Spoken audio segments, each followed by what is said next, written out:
When you're really busy, one of the hardest things to do is cook for yourself. But it doesn't have to be that way. Cooking should be really enjoyable, where you come home from a long day at work and use it to relax and maybe listen to some music, or even share the moment with your family. So in this series of videos, we'll be teaching you different recipes that you can use to prep ahead of one night and take out of the refrigerator or freezer one night when you're really busy. So let's get started. The recipe we're making today is the Leisure Gamer pasta sauce. This sauce is so great because not only is it more flavorful than anything you can buy in the store, but it can be used for a variety of different dishes. You can serve it over any kind of pasta, make some kind of lasagna, or maybe even create some mini pizzas with some sliced Italian bread and cheese. The best part is that it can be cooked ahead of time, so you can take it out of the freezer on those busy nights. For equipment loadout, we'll need 3 simple things: a cutting board, a good knife, and a large pot. These are pretty staple pieces of equipment, and we'll be using a lot of them in future Leisure Gamer recipes. I would highly suggest investing in them if you haven't already. You can find the recipe listed in the description below. If you want, copy and paste the recipe into a text document and then print it out if that's easier for you to cook and read with. Or just play and pause the video while you're cooking, that will work too.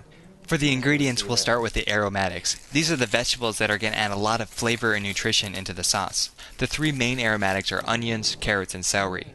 This combination actually has a very special name in cooking called a mirepoix, and the exact measurements of a mirepoix are 2 parts onions to 1 part carrot and 1 part celery. If you look closely, you'll notice a lot of sauces, soups, and other dishes have these main aromatics in them, and this won't be the last time that you'll see them in a Leisure Gamer recipe either. Let's start with the onion. In total, you'll need 1 medium-sized onion, either yellow or white.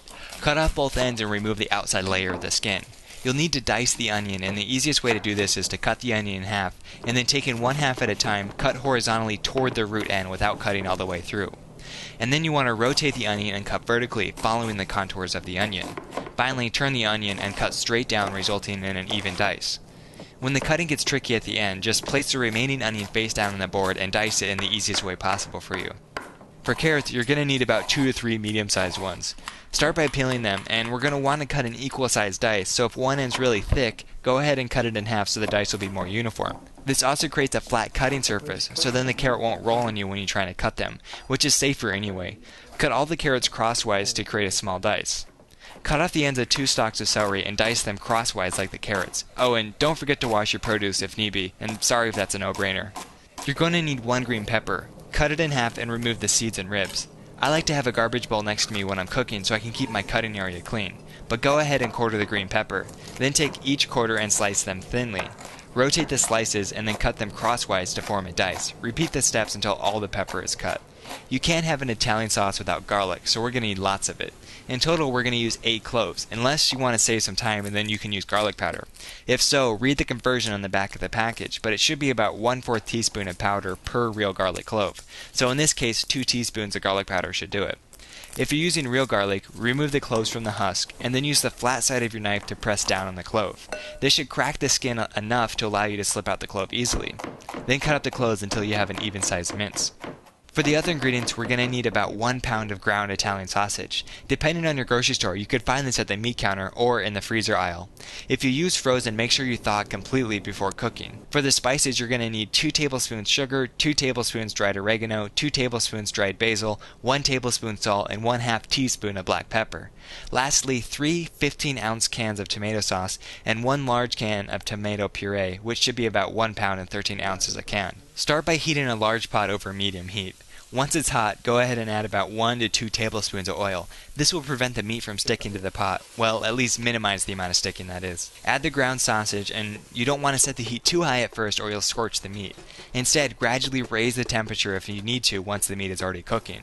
Continue to cook until the meat is nicely browned. You might have to use a spatula or maybe a potato masher to chop up the meat while it's cooking. Once browned, remove it from the pot and reduce the heat back down to medium if you had it cranked up any higher. So now you're left with a pot that has lots of browning on the bottom. So you can use either white wine or water to deglaze the pan and release all the savory flavor. Simply pour a little bit of liquid into the pan while it's hot and stir quickly. This loosens the browning so it releases from the metal. Now add in all your vegetables and stir. As with the meat, you might have to gradually raise the temperature once all the vegetables are in the pot. Cook until the onions have begun to sweat and the carrots and celery are starting to soften. Simmering the sauce later on will help soften the vegetables more, but you don't want to have crunchy carrots, they need to be cooked. Start boiling some water for pasta, and add in the salt, which both lowers the boiling point of the water, which is going to save you some time, but it also adds some flavor to the pasta. Once the vegetables are done cooking, you can start to add the meat back into the pot and begin to pour in the tomato sauce and the puree as well. Rinse out the cans with some water if need be, and the extra moisture isn't going to ruin the sauce. You can always reduce the sauce through evaporation if it's too watery, just don't overdo it with the can rinsing. Now stir to bring the sauce together, then add in the spices. Stir again and let the sauce get hot. Now go back to the boiling water and add in the pasta. As it cooks, stir or reduce the temperature to keep the water level under control. Strain and rinse the pasta in cold water once it's done. When your sauce begins to boil, reduce the heat to low and let it simmer. At this point it's ready to eat if your pasta is done, or you can let it simmer for a while. Real Italian grandmothers let their sauces simmer all day long, I'm not kidding. Depending on how many people you fed, you'll have plenty of leftovers, so go ahead and freeze it, or maybe refrigerate it if you want to try another variation the next night. If you have any questions, please post in the comments below, but we hope you enjoy the sauce and we'll be looking forward to hearing how it turns out for you. Alright, Leisure Gamers, see you next time.